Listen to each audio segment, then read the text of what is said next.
Hello, everyone. This is just breaking as of recently that Damian Lillard is unhappy with his situation in Portland and is looking for an out any way that he can. So I realize this just came out today. There's an Knicks trade rumor Damian Lillard targeted New York, ready to pounce in the offseason. In my opinion, this is an unlikely situation for New York fans. Damian Lillard has played for Portland for quite some time now, and they've made it to as farthest as the Western Conference Finals, where he got swept by Steph Curry and the Warriors. And then after that, they've been first, second-round exits for almost his entire career, adding players like drafting C.J. McCollum, Yusuf Nurkic from Denver, Enes Kanter, Rodney Hood, a lot of players that they've brought around Damian Lillard, but no really second superstar. The closest to an all-star teammate that Damian Lillard has had in his time in Portland was C.J. McCollum.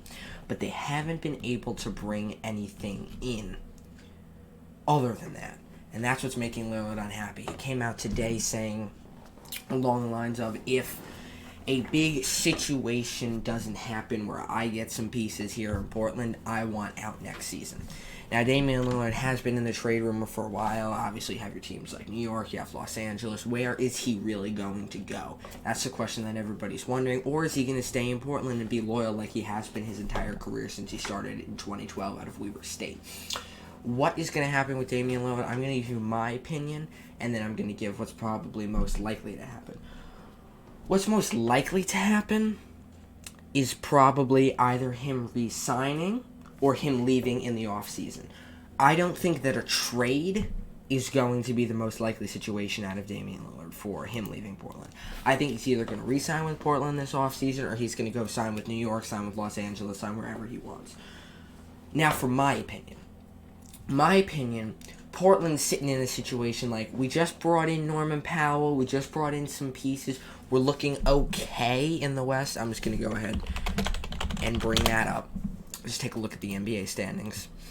So we have Portland sitting at 7 right now, which would have them in the play-in tournament, playing Memphis fighting for the 7th seed, and then playing either San Antonio or Golden State fighting for the 8th seed. That is not the situation you want to be in if you're Portland. Okay? You're just out of the 6th seed, which is just out of the 5th seed. So you're in the range of 7 to 5, depending on how you go ahead and finish your season.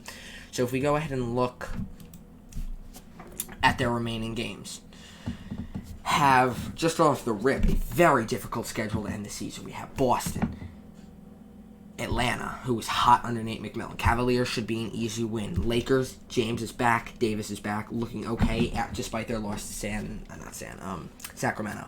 So Lakers team's going to be tough to beat. San Antonio team that's on the cusp of making the playoffs, who's playing with a passion, DeMar DeRozan, DeJounte Murray. They're not going to be an easy task.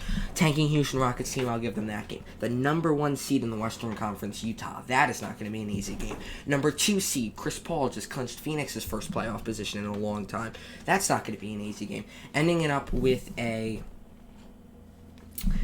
game, I think that's to be decided for the play-in, but still, very, very difficult schedule. I only see 2 guaranteed wins on this list for a Portland team, Cleveland and Houston. All these other games are up for grabs. If they drop 1 Boston, 2 Atlanta, 3 San Antonio, 4 Utah, 5 Phoenix, 6 Los Angeles, those are very easy games for them to lose. They drop 6, they put them, let's give them the benefit of the doubt on those 2 wins. That sits them at 37 and 36.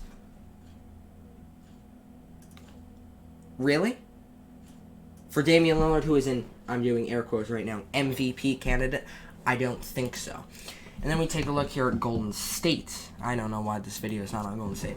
But if we are talking about them going at a potential 37 and 36, okay, let's look at Memphis. They have the easiest remaining schedule in the NBA. Magic free win. Hot Knicks, maybe not so much. Timberwolves, hot Timberwolves, maybe not so much. Piston free win. Raptor free win. Pelicans with Zion, Mavericks probably not a free win. Kings free win. Kings free win. Golden State, that's just for the play-in tournament that they're going to possibly have. Memphis with a very easy schedule. They can very, very easily creep up and steal that 7th seed from Portland. Let's look at the San Antonio's remaining schedule.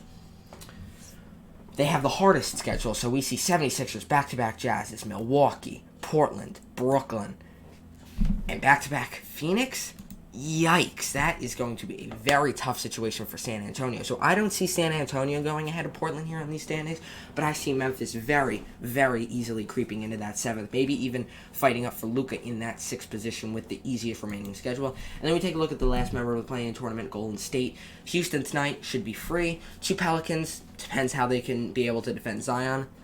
2 free Thunder games, Jazz, Suns, Pelicans, Grizzlies. Not the easiest schedule, but also not the hardest schedule. So I don't see Golden State going ahead of Portland, but I easily see Memphis, San Antonio making a run if they could beat some good teams. Golden State possibly moving up to the 9th seed if San Antonio loses those hard games that they're supposed to lose. So, we are talking about, with this difficult schedule, the potential of the the Blazers dropping all the way down into the play-in tournament. I mean, they're already in the play-in tournament at the 7th seed, but we can see them dropping even lower. Okay? And, in my opinion, how far they're down in the standings and how they failed to treat Damian Lillard for the last 9 years is just... I see his reason to leave. I see his want to leave. He's tried to be as loyal as possible. Tried to pull Giannis.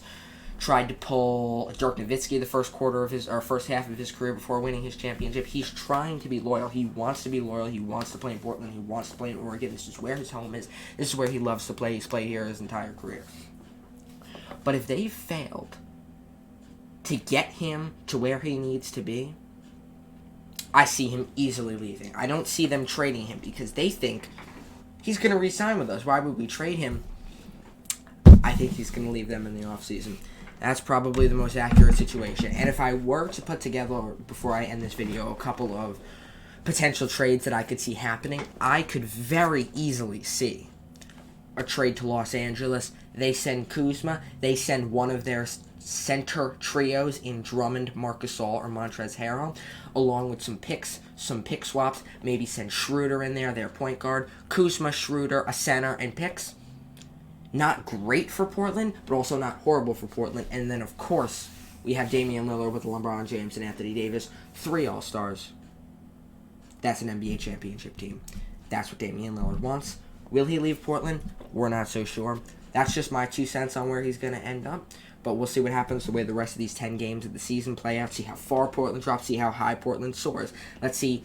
And I believe that where he's going to go is going to very much depend on these last games and this playoff push. Where can Portland end? That's my 2 cents. Thank you, everybody, for watching, and I'll see you in the next one.